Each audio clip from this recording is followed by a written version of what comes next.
Let's look at the 10 sum now.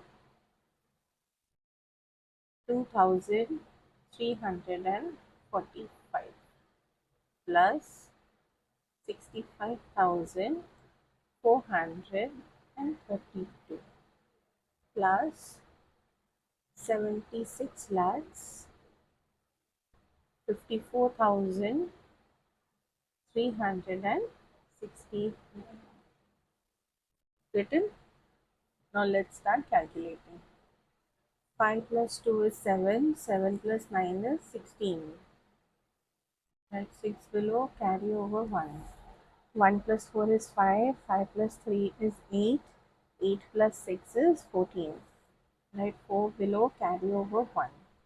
1 plus 3, 4, 4 plus 4, 8, 8 plus 3 is 11.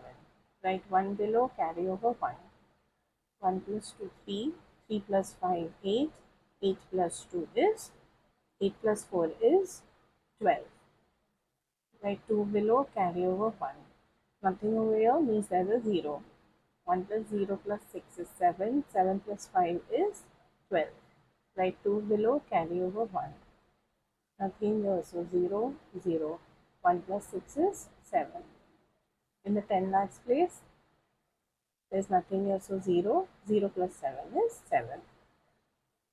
So the answer to your 10th sum is 77 lakhs 22,146.